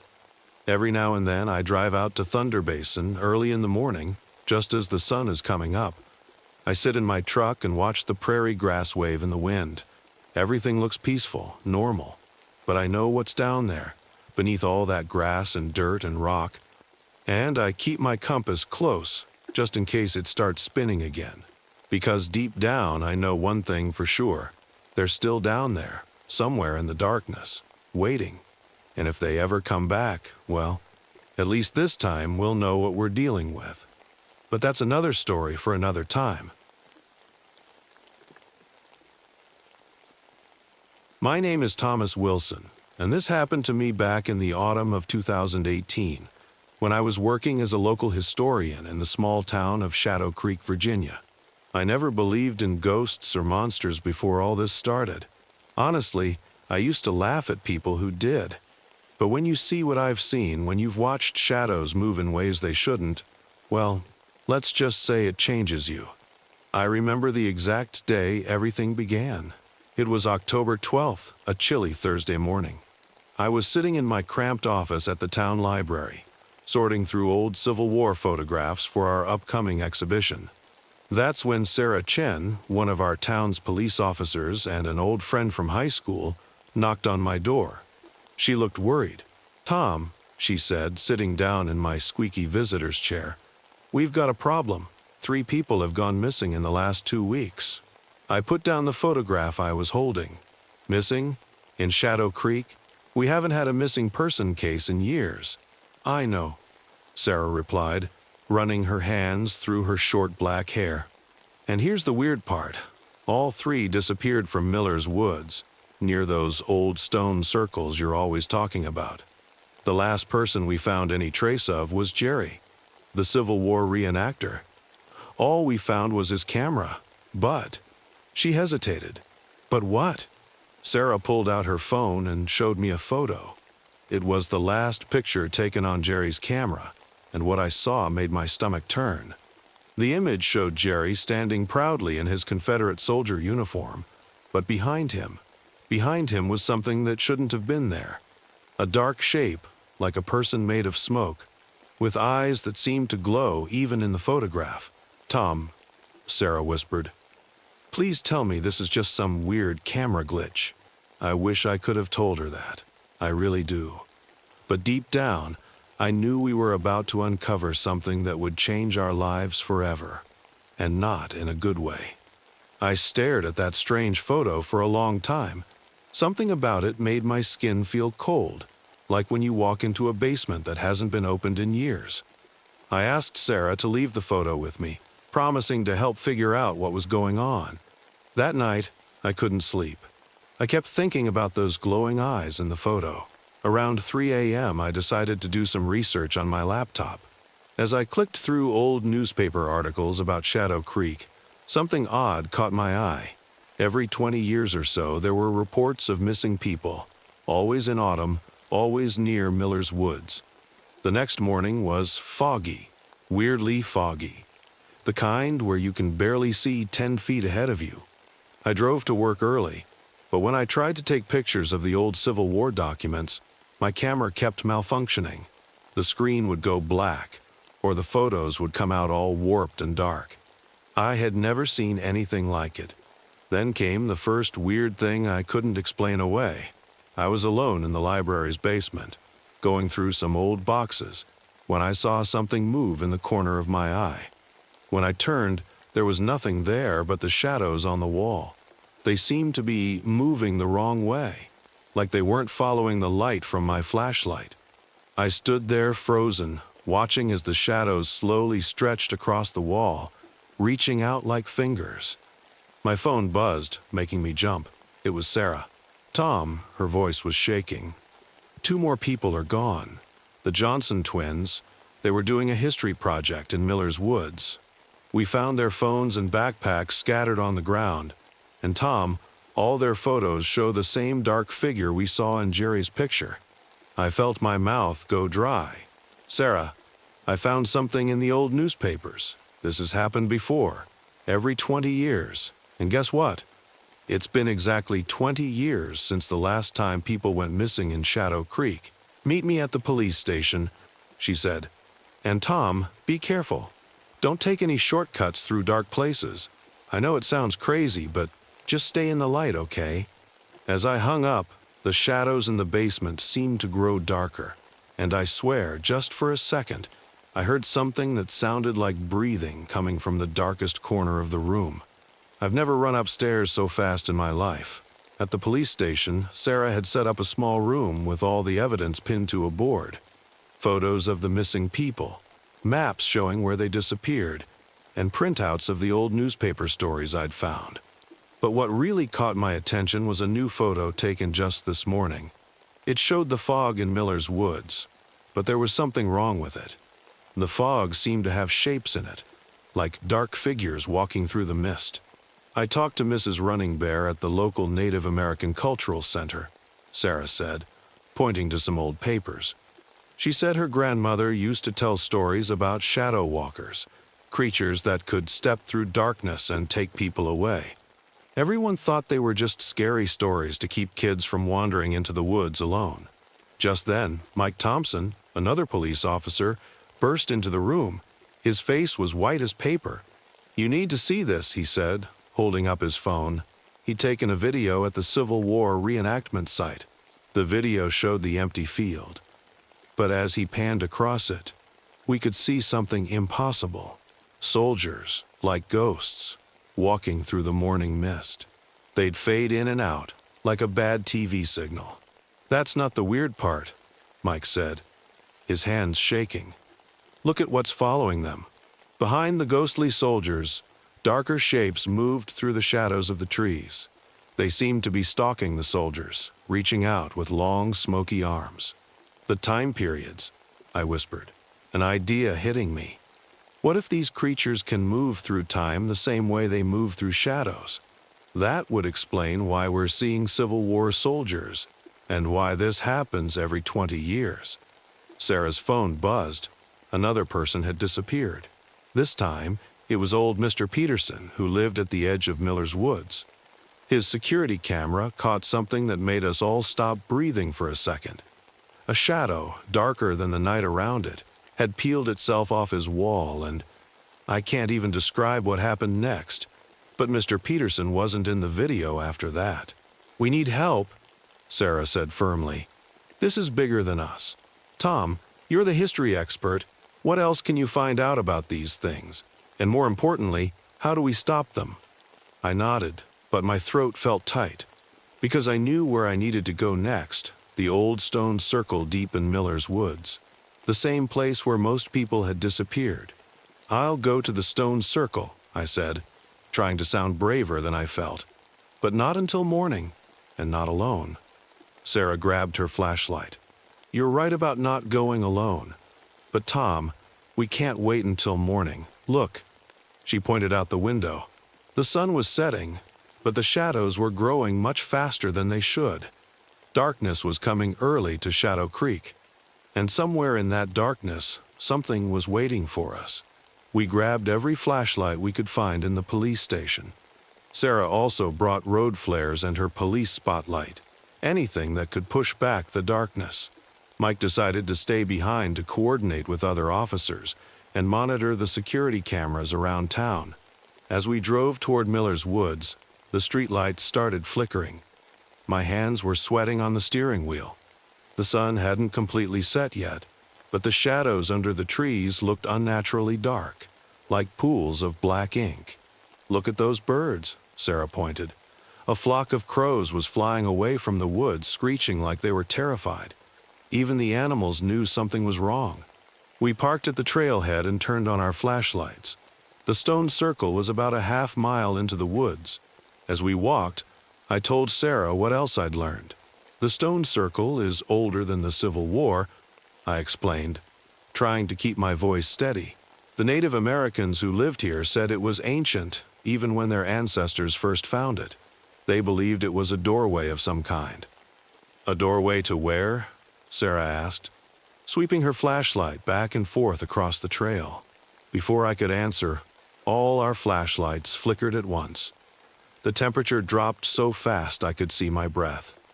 And then we heard it, a sound like whispering, but not in any language I knew. "Run!" Sarah yelled, but it was too late. The shadows between the trees started moving, stretching out like long fingers reaching for us. We sprinted toward the stone circle. It was closer than going back to the car. As we ran, I saw shapes in the darkness. Civil War soldiers, both Union and Confederate, running alongside us. They looked scared too.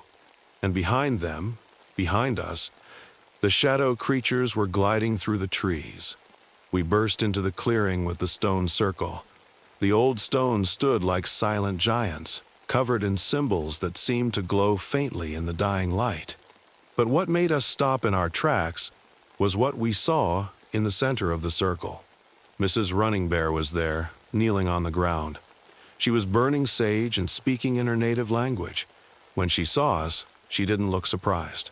"I've been waiting for you," she said calmly, as if there weren't shadow monsters closing in around us. "Every 20 years, the door between worlds gets weak, but this time, we're going to close it for good." The whispering in the darkness got louder. The shadows were getting closer, but Mrs. Running Bear just smiled and pulled something out of her bag. It looked like an old piece of crystal that glowed with its own light. "Quick," she said. "Help me set up the other crystals. We don't have much time." Mrs. Running Bear handed us each a glowing crystal. "Place them at the base of every stone," she said quickly. "Form a circle of light." My hands were shaking as I ran from stone to stone. The shadows were closing in, making shapes that looked like people but weren't people at all. Their eyes glowed like dying stars, and the whispering, that awful whispering, got louder. Suddenly, Sarah screamed. I turned to see a shadow reaching for her ankle. Without thinking, I pointed my flashlight right at it. The beam cut through the darkness like a knife, and the shadow creature pulled back with a sound like rustling leaves. "Light hurts them," I shouted. "Sarah, use your road flares." Sarah lit a flare, and its bright red glow pushed the shadows back even more. The ghostly Civil War soldiers appeared again, but this time they were helping us, standing in a circle, pointing their ghostly rifles at the shadows. Mrs. Running Bear started chanting louder, her voice strong and clear. The crystals we'd placed began to shine brighter, connecting with beams of light until the whole stone circle was glowing. But the shadow creatures weren't giving up. They merged together, forming one giant shadow that rose up like a wave of darkness. The cold was so intense it felt like my bones were freezing. "The portal," Mrs. Running Bear shouted. "Look at the center of the circle. Between the stones, the air started to ripple like water. I could see glimpses of other times, Civil War battles, Native American villages, even glimpses of Shadow Creek's future. The shadow creatures were being pulled toward it, like leaves in a wind. "They're going back," Sarah said. But then she grabbed my arm. "Tom, look, the crystals are cracking." She was right. The crystals were starting to break under the strain. We needed something else, something more. That's when I remembered the camera hanging around my neck, the one that had been acting strange all day. On pure instinct, I raised it and started taking pictures. Each flash was like an explosion of light, pushing the shadows back further and further. Mrs. Running Bear's chanting reached a peak, and the portal in the center of the circle blazed with white light. The shadow creatures screamed, a sound like winter wind through dead trees as they were sucked into the portal. And then, suddenly, it was over. The woods were quiet. The ghostly soldiers faded away, nodding to us as they disappeared. The crystals stopped glowing, turning into ordinary stones. But something had changed. As I looked around the clearing, I could still see traces of shadow moving in ways they shouldn't. And somehow, I knew I would always be able to see them. In the days that followed, life in Shadow Creek tried to go back to normal, but nothing felt normal anymore, especially not for me. I could still see things others couldn't, shadows that moved a little too slowly, or dark shapes that disappeared when you looked at them directly. But at least they weren't hurting anyone anymore. The missing people? They started showing up one by one in the strangest places. Jerry, the Civil War reenactor, was found sleeping in the middle of the battlefield. The Johnson twins appeared in their school library, thinking only an hour had passed. Old Mr. Peterson walked out of Miller's Woods 3 days later, talking about shadows that danced. None of them remembered exactly what happened to them. Maybe that's for the best. Sarah and I started a small research group. We called it the Shadow Creek Historical Society. But really, we were keeping watch. Mrs. Running Bear taught us more about the old ways of protecting people from darkness.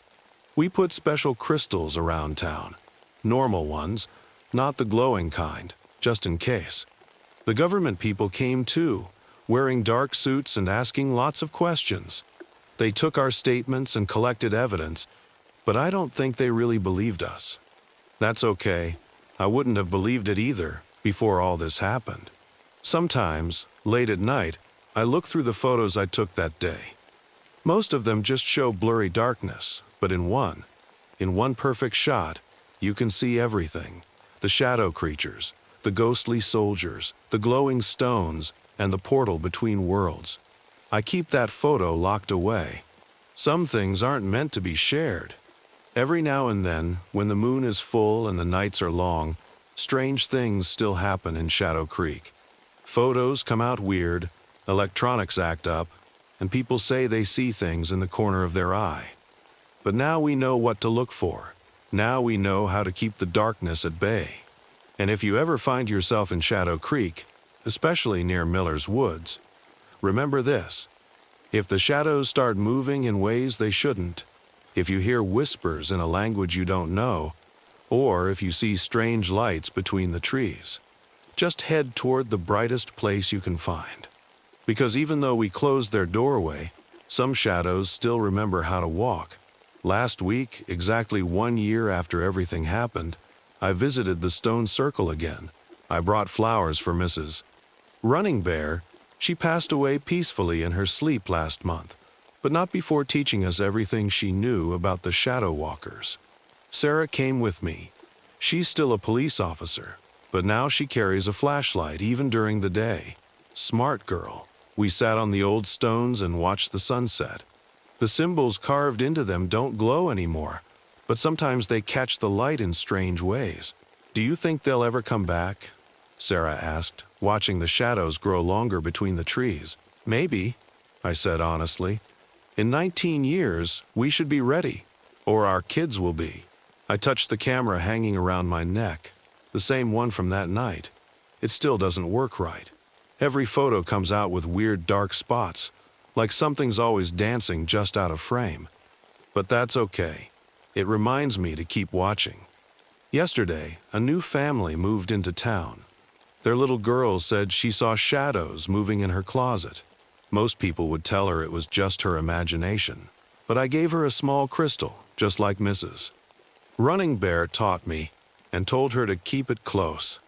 Because here's the thing about Shadow Creek. We're not just a dot on a map anymore. We're guardians of a secret, keepers of a story that most people wouldn't believe. Every town has its strange tales, but ours are true. If you're ever driving through Virginia and see a sign for Shadow Creek, feel free to stop by. Visit our library, where I still work. Check out our little museum. Maybe even take a walk in Miller's Woods, during daylight hours, of course. Just remember to keep an eye on your shadow. And if it starts moving by itself, well, you know who to call.